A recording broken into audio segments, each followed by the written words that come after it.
कोणतं? ज्याला माहित नसतं तो गोत्र कोणतं सांगतो? काश्यप. सगळे सांगतो का नाही? कुठून आलं काश्यप गोत्र? कधी विचारलेत प्रश्न? पुरोगामी विचार म्हणजे कुणाला विरोध नाही, पुरोगामी विचार म्हणजे प्रश्न विचारणं असतं. कधी प्रश्न विचारला काश्यप गोत्र कुठून आलं? तर काश्यप आणि दती यांचे जे पुत्र झाले त्यांना दैत्य म्हटलं जातं. काश्यप आणि दनू यांचे जे पुत्र झाले त्यांना दानव म्हटलं जातं. म्हणजे तुमचं माझं सगळ्यांचं गोत्र जर काश्यप असेल तर तुम्हाला आणि मला दैत्य म्हटलं जातं. आणि दिवाळीला इडापिडा टळू दे, बळीचं राज्य येऊ दे असं जे म्हणतो तो बळी राजा दैत्य राजा होता. इथला फरक आधी समजून घ्या. तुम्हाला आणि मला या चातुर्वर्ण्याच्या चौकटीतून बाहेर जे ढकलतात, ज्यांनी बाहेर ढकललं आणि ज्यांना पुन्हा मनुस्मृती आणायची आहे, त्या सगळ्यांच्या कोणाच्याही मांडीला मांडी लावून बसताना 10 वेळा विचार व्हायला हवा. आणि जर हा विचार झाला तर त्या कोळी चौथऱ्याची खरी प्रेरणा येईल की जिथे अन्यायाविरुद्ध आवाज उठवला जातो, जिथे अत्याचाराविरुद्ध आवाज उठवला जातो, जेव्हा जातीपातीच्या वरवंट्याखाली देशाचं हित चिरडलं जातं,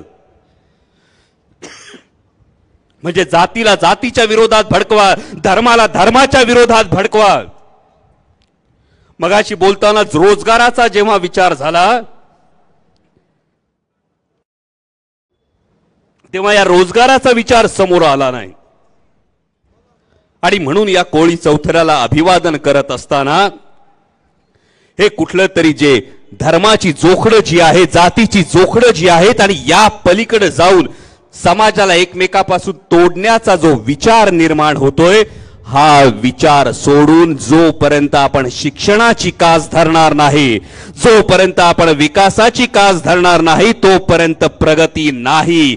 ही खरी प्रेरणा या चौथऱ्यातून आपण घेऊ. आणि त्याचबरोबर वर्षानुवर्ष तुम्हाला आणि मला विकासाच्या वाटेच्या पलीकडे ढकलणाऱ्या शक्तींविरुद्ध, त्या धर्मांध शक्तींविरुद्ध जेव्हा आपण एकजूट करू, तेव्हा वर्षानुवर्षाची गुलामगिरी झोकळून देण्याची, ती उखडून फेकण्याची ताकद आणि ती खरी प्रेरणा बिरसा मुंडांची असेल, ती खरी प्रेरणा राघोजी भांगरेंची असेल. आणि ही प्रेरणा आपल्या सगळ्यांना लाभो. आणि त्याचबरोबर अनेक मुद्दे आहेत आदिवासी समाजासाठी हे करत असताना. पेसा क्षेत्रात असलेल्या सामूहिक वनदाव्यांच्या कार्यवाहीचे मुद्दे आहेत. फक्त रस्त्यावर भांडण्यापेक्षा आमच्या आदिवासी बांधवांचे हे सुद्धा प्रश्न सोडवा. हिरडा पिकाचं जे मार्केट लिंकेज आहे हे होणं गरजेचं आहे. त्याचबरोबर जुन्नर, खेड आणि आंबेगाव मधली रेड झोन मध्ये गावं गेलीत अतिल जल उपसामुळे. आणि भूजल सर्वेक्षण विभागाकडे सातत्यानं पाठपुरावा चालू आहे. माझी सर्व आमदार महोदयांना याची विनंती आहे की या पद्धतीने ही गावं रेड झोन मधून जर वगळली तर बिरसा मुंडा योजनेचा लाभ या संपूर्ण आपल्या आदिवासी पट्ट्यातल्या गावांना होईल.